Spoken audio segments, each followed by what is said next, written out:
Next question देखिए। पहले जो क्वेश्चन की लैंग्वेज है उसको समझने की कोशिश कीजिएगा। एक प्रतिचित्रण डी आर स्क्वायर से आर स्क्वायर, मतलब R square into R square से आर पर है। तो ये देखो आर स्क्वायर का यहाँ पे मतलब क्या है कि जो आर का अवयव है, जो आर स्क्वायर का अवयव है एक्स और वाई, इनका मान है वो कर्मित युग्म के रूप में है, दो अवयवों के रूप में है। ये मल्टीप्लाई नहीं है, इसको क्या बोलते हैं, कर्मित युग्म के रूप में। एक प्रतीक चिन्ह है, इसको आपको इस तरीके से लेना है कि जो आर स्क्वायर का अवयव है उसका मान है वो किस रूप में है, कर्मित युग्म के रूप में है। x का मान x1 y1, y का मान x2 y2। मान लो एक और होता है यहाँ पे ना z, तो उसका रहता है 3 y3, किसी भी तरीके से लीजिए लेकिन वो कर्मित युग्म के रूप में होगा। अभी कह रहा है कि जो फलन है वो इस प्रकार परिभाषित है, dxy का मान आपको दिया गया है और मैंने आपको कहा था कि dxy का मान आपको दिया जाएगा under root x1 minus y1 का whole square plus x2 minus y2 का होल स्क्वायर। ये दोनों बराबर होते हैं तो इसको चाहे ऐसे लिख दो चाहे ऐसे लिख दो।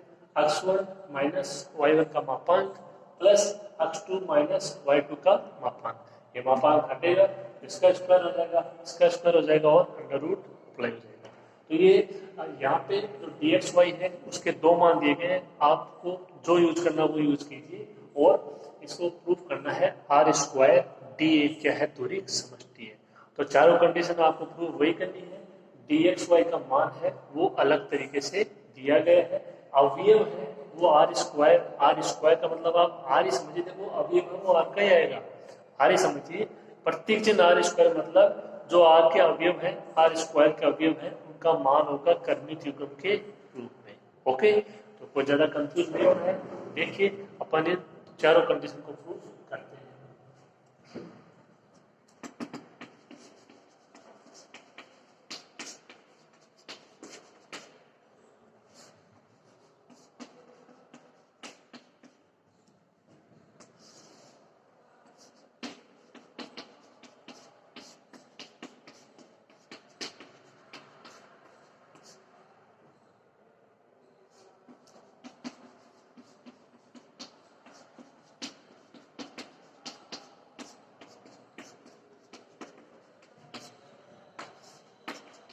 ये आपको दो मान दिए गए dxy के और ये दोनों सेम है, तो इनको दे दीजिए समीकरण ए।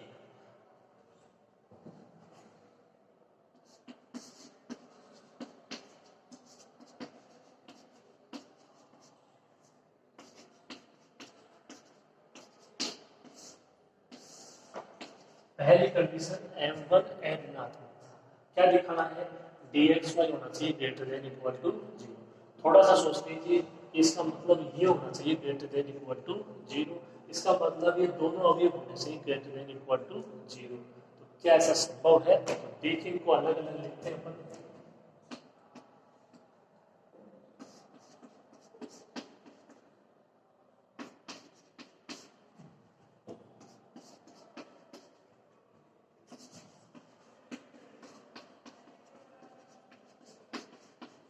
x1 y है, इसका मान ये है x1 y1 x2 y2, और ये दोनों ही आर स्क्वायर के अवयव है, बिलोंग्स टू आर स्क्वायर।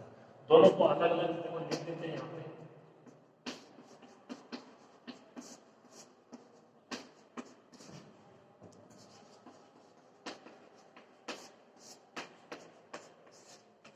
आपको समझ में क्या ये सही है, तो देखो x1 माइनस y1, चाहे इसका मान माइनस में प्लस में चाहे आए 0, तो स्क्वायर करते हैं, देखो इसके बराबर तो हो सकता है लेकिन माइनस में कभी नहीं होगा। होगा क्या, कोई भी संख्या यदि आप उसका स्क्वायर करो, यदि प्लस में है तो प्लस में रहेगी, यदि माइनस में तब भी प्लस में आ जाएगी, माइनस में उसका कभी भी मान नहीं आएगा, मतलब वो लेस देन 0 नहीं होगा। ठीक है, तो x1 माइनस y1 का जो होल स्क्वायर है वो लेस देन 0 कभी भी नहीं होगा। तो क्या होगा, x1 माइनस y1 का whole square greater than equal to 0। इसी प्रकार x2 माइनस y2 का होल स्क्वायर भी क्या रहेगा, ग्रेटर देन इक्वल टू 0। समझने वाली बात ये है, इसका मान और इसका मान है कभी भी माइनस में नहीं होगा। आप ये जानते हो, कोई भी संख्या है उसका स्क्वायर करेंगे तो मान देना माइनस में कभी भी नहीं है। ओके, तो जो दिया गया है उसी के अकॉर्डिंग आप चलते जाइए। जैसे से पहले वाले में दिया गया था x माइनस वाई का मापांक, तो अपन ने बोल दिया कि भाई दो संख्या उनका अंतर करो, उनका मापांक करो, कभी भी माइनस में नहीं आएगा। क्या आएगा वो ग्रेटर देन इक्वल टू 0 ही रहेगी।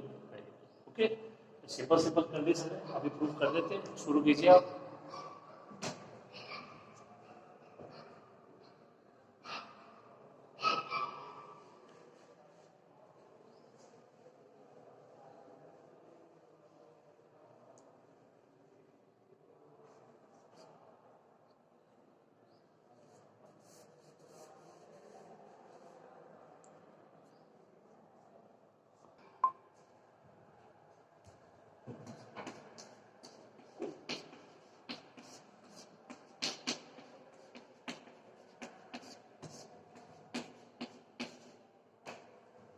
तो ये दो संख्या हैं और दोनों ग्रेटर देन इक्वल टू 0 है, तो इनका योग भी क्या हो जाएगा, ग्रेटर देन इक्वल टू 0। आप कोई भी एग्जांपल ले लीजिए, आप यदि इसको 0 लेते हो उसको 0 लेते हो तो इनका योग भी 0 हो जाएगा। और कोई भी संख्या ले लीजिए प्लस में, वो 2 ले लीजिए, 3 ले लीजिए, तो योग भी क्या रहेगा, प्लस में रहेगा, ग्रेटर देन 0।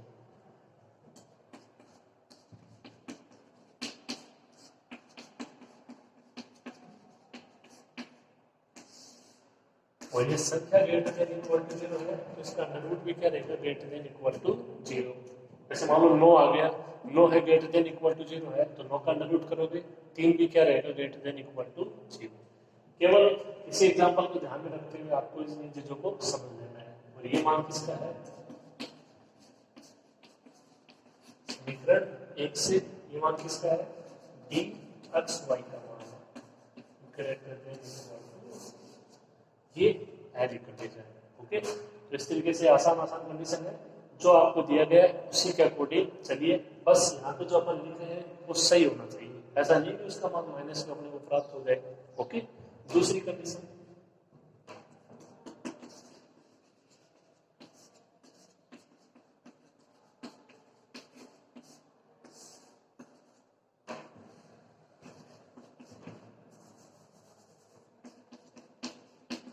और X Y belongs to are.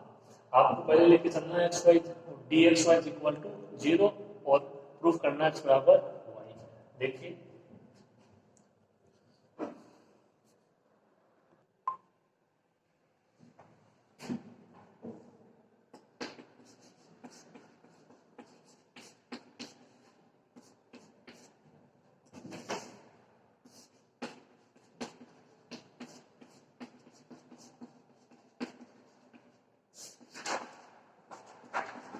पहले लेके चलेंगे D X Y equal to 0, ये डी एक्स वाई का मान देख सकते हो आप समीकरण 1 से, यही है। ठीक है, अब यहाँ से अंडर रूट करेंगे, अंडर रूट हटाएंगे तो इनकी स्क्वायर कर देंगे, यहाँ पे तो कुछ पड़ेगा नहीं, यहाँ पे अंडर रूट हट जाएगा। अगली स्टेप क्या हो जाएगी,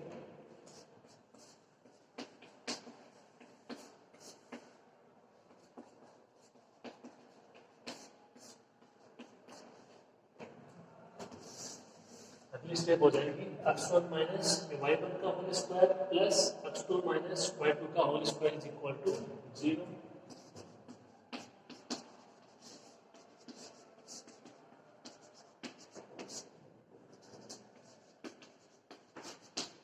ये स्थिति कब संभव हो सकती है, ये स्थिति बहुत सारे मानों के लिए संभव हो सकती है, लेकिन जो अपन मान लिखेंगे क्या उसके लिए संभव होगी।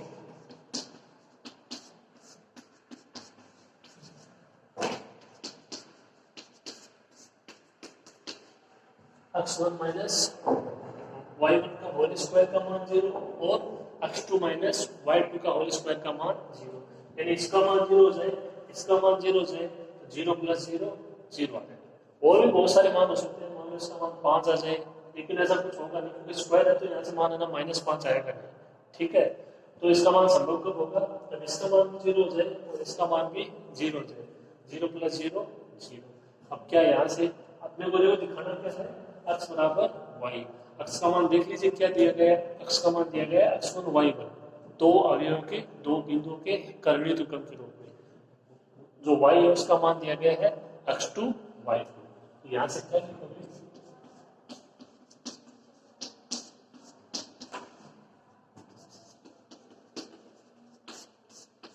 इनका स्क्वायर वो 0 के बराबर है, तो इनका अवयव भी हो जाएगा 0 के बराबर, इसका अंडर रूट लेंगे, यहाँ तो कोई फर्क नहीं पड़ेगा, इधर क्या हो जाएगा x1 माइनस y1 और x2 माइनस y2।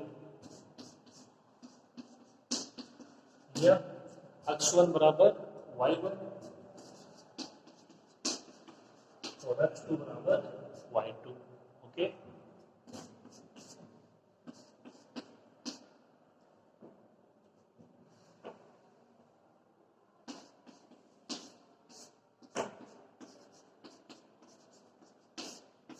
या इसको करने के रूप में आप किस प्रकार ले सकते हो, x1 x2 is equal to y1 y2। इसका क्या मतलब है कि इसका पहला अवयव इसके पहले अवयव के बराबर है, तो ये है तो x1 is equal to y1 और x2 is equal to y2। ये दोनों संबंध अपने पास प्राप्त है। अब ये मान है किसका, x का और ये y का। शायद इसमें ठीक से नहीं दिए गए, देखिए आप एक बार उसको।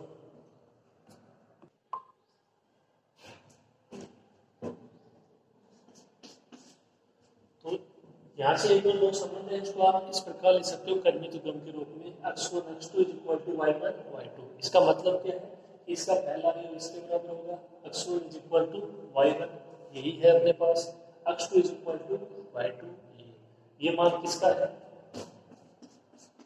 x का और ये y का।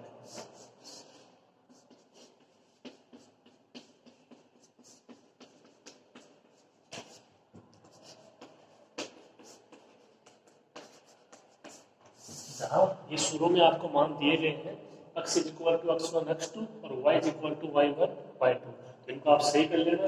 यहाँ पे आपने लिखा है x1 y1, तो उसकी जगह क्या लिखोगे x1 x2, उसमें करेक्शन कर लेना, और जो y है उसमें x2 y2, उसकी जगह लिख लेना y1 y2। ओके, अब जो इसकी विपरीत कंडीशन है वो सेम आपको ना दोहरानी है।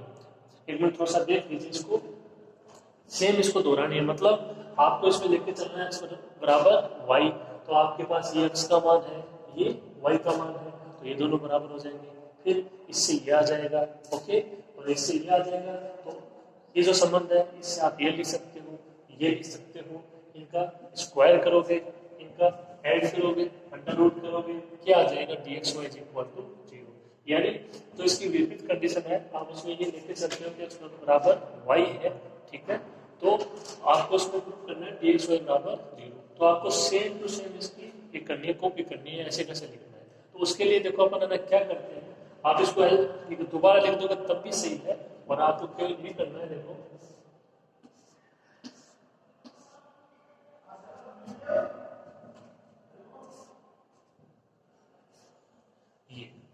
ये खाली प्रत्येक चीज इसका चेंज कर देना है, इफ एंड ओनली इफ, यानी ये होगा तो ये भी होगा, ये होगा तो ये भी होगा, ठीक है, इस तरीके से।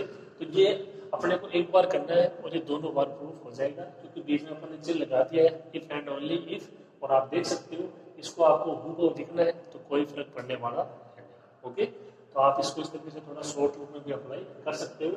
इसमें करेक्शन कर लेना, जो स्टार्टिंग में मैंने आपको लिखवाया क्वेश्चन एक्स और वाई के मान वो ये नहीं थे, तो ये वो मान हमें सही कर लेना। ओके, दो कंडीशन और रहती उनको और करते हैं, लिख लो आप इसको।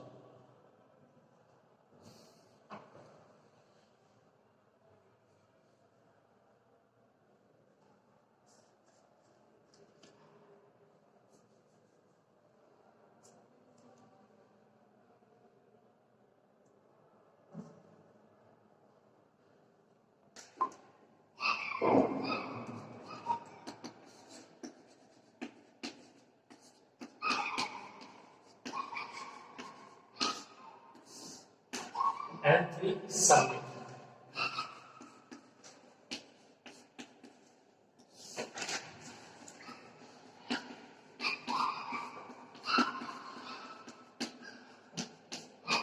ये मान था dx y का समीकरण 1 से रूट x1 माइनस y1 का whole square plus x2 minus y2 का होल स्क्वायर। थोड़ा सा सोच लीजिए, आपको लेके आना dx is equal to dy x, यानी x की जगह होना चाहिए y की जगह x, तो इसमें भी x1 की जगह होना चाहिए y1 की जगह x1। तो कैसा संभव है, मुमकिन है, देख लीजिए आप, इसमें भी होना चाहिए जो x2 उसकी जगह y2 और जो y2 उसकी जगह x2, ठीक है, थोड़ा सा सोच लोगे हो जाएगा।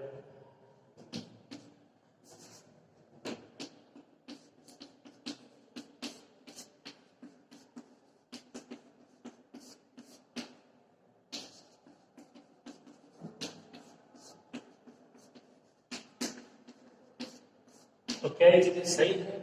x1 माइनस y1 का होल स्क्वायर बराबर होता है किसके? y1 माइनस x1 के होल स्क्वायर के। और x2 माइनस y2 का होल स्क्वायर बराबर होगा y2 माइनस x2 का होल स्क्वायर। देख लीजिए, इसका स्क्वायर करते हो, x1 का स्क्वायर प्लस y1 का स्क्वायर माइनस 2x1 y1। इसका कर लो, y1 का स्क्वायर प्लस x1 का स्क्वायर माइनस 2x1 y1। मान तो वही आ रहा है, ओके। तो इनकी जगह आप इनको रिप्लेस कर सकते हो।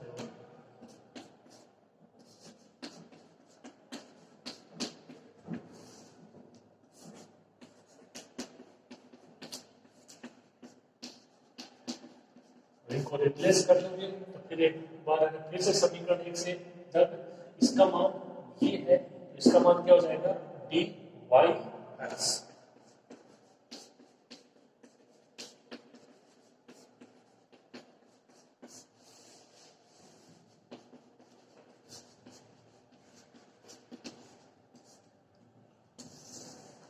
Last condition,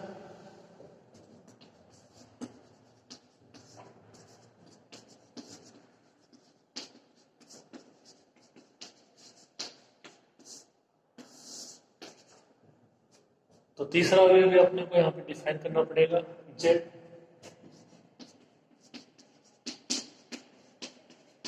x Y Z belongs to R square, जहां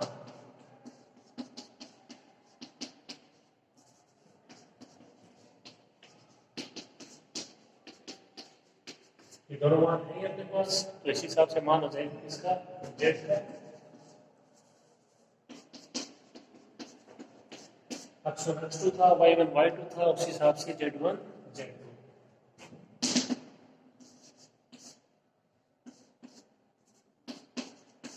dx या dx आपका जो भी y है उसका मान ज्ञात करना चाहो, वो एक ही चीज है, कोई फर्क नहीं पड़ेगा। इससे पहले वाले dx y से किया था, तो इसमें कर देते हैं dx z से। अब समीकरण एक से इसका मान क्या होगा? ये देखो dx y का मान है, तो यहाँ से dx z क्या आ जाएगा? z1 z2। ये आपको स्वयं को सोचना पड़ेगा।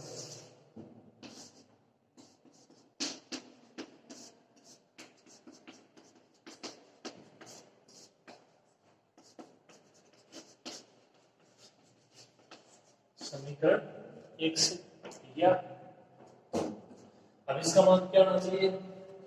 dx z less than dx y plus dy z, जो आपकी दो भुजाएं रहेगी उनका योग।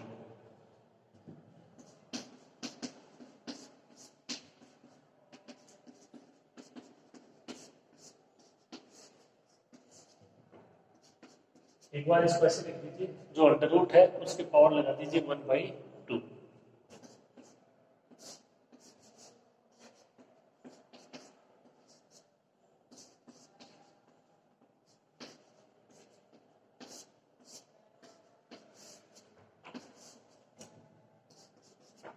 पावर तो 1/2 है ही। देखो, इसको मैंने समीशन के रूप में लिखा है।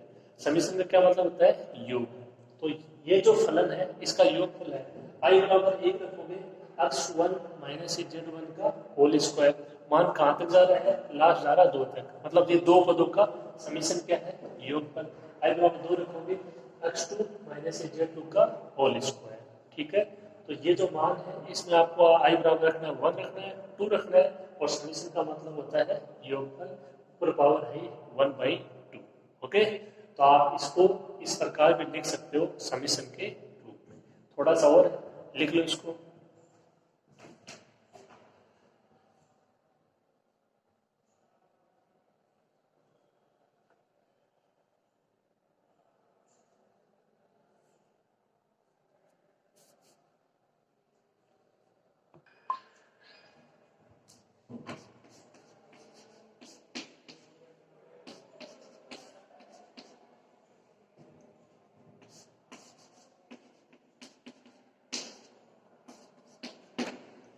इसमें सोच लीजिए आप dx z, तो क्या होना चाहिए? dxy dy z, मतलब आना चाहिए y। तो इसमें कौन ऐड हो जाएगा? y के मत होना चाहिए, i के रूप में है, तो क्या ऐड करोगे? y i को ऐड कर दोगे और y i को ही घटा दोगे। ठीक है,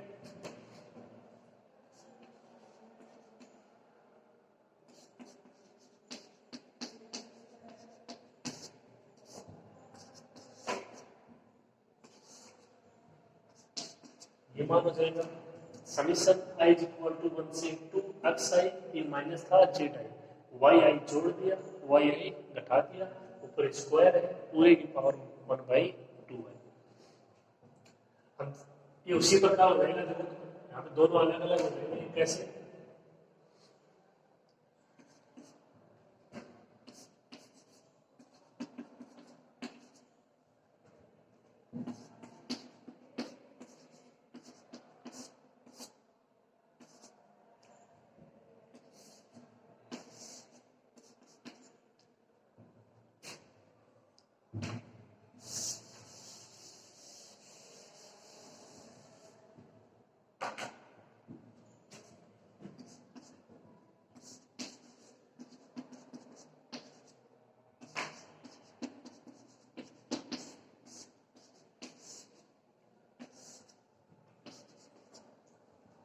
देखो अगले पद में क्या करना है आपको,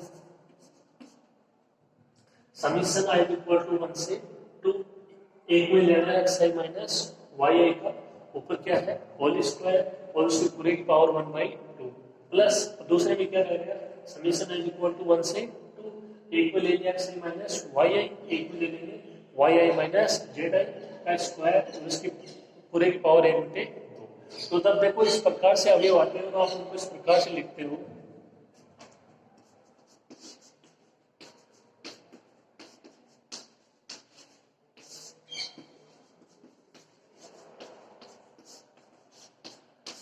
तो ये लिखा जाता है, ये असमीका होती है मिनकाउस की असमीका। इसको क्या बोलते हैं? मिनकाउस की असमीका। मतलब ये यहाँ पे स्क्वायर है, ये यहाँ पे स्क्वायर है, तो आप एक बार इसको समझ लीजिए ना Z1, इसको समझ लीजिए Z2, या और कुछ समझ लीजिए, इसको A समझ लीजिए, इसको B समझ लीजिए। जैसे A प्लस बी का ये होल स्क्वायर है, तो क्या आ जाएगा, ये आपका जो समीशन है वो तो है A स्क्वायर पूरे की पावर है ना जो भी है वो, प्लस समीशन जो रह गया पी स्क्वायर 1/2, इसको बोलते हैं मिनकाउस्की असमीका। ओके, क्योंकि थोड़ा सा अलग है, स्क्वायर के रूप में अलग अलग कर रहे हैं कि भाई इसका स्क्वायर और इसका स्क्वायर, इनको अलग अलग कर दिया, पावर लगा दी 1/2।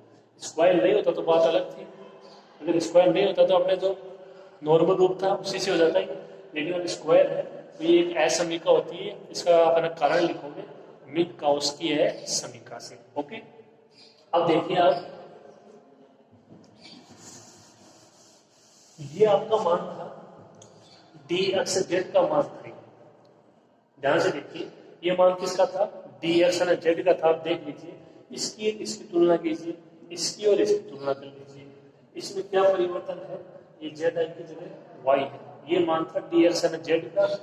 और ध्यान रखिए जो ये असमीका होती है, इसमें जो आपका चिन्ह क्या आ जाएगा, लेस देन इक्वल टू, ये इसका मान हो जाएगा डी एक्स वाई, और ये इसका मान हो जाएगा, इसमें ये सेम है, ये चेंज हो जाएगा, तो ये मान था डी एक्स है जेड का, तो जेड तो ऐसे कैसे, और जो एक्स है उसकी जगह वाई, क्या आ जाएगा डी वाई जेड।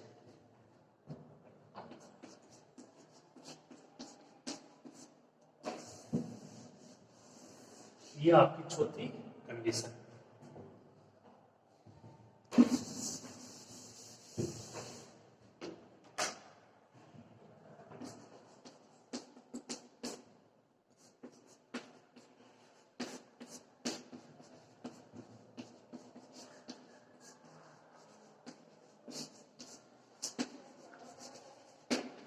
अतः आर स्क्वायर डी एक दूरी समझती। ओके, ये क्वेश्चन थे, तो दो एग्जाम्पल हो गए, दोनों ही इंपॉर्टेंट एग्जाम्पल थे, एग्जाम में आए हुए हैं, और इसकी परिभाषा भी इंपॉर्टेंट है, एग्जाम में आए हुए हैं। ठीक है, तो ये आज अपनी नई यूनिट थी और नया इसका प्रोसेस था, आप इसको ध्यान से पढ़ना, जो बेसिक है, जो इसकी परिभाषा है वो अच्छे से क्लियर होनी चाहिए, है ना, तभी जाके इनकी कंडीशन को आप समझ पाओगे। ओके, तो ये इसकी अगर परिभाषा आपके अच्छे से क्लियर नहीं होती है तो एग्जाम्पल और क्वेश्चन नहीं हो पाएंगे।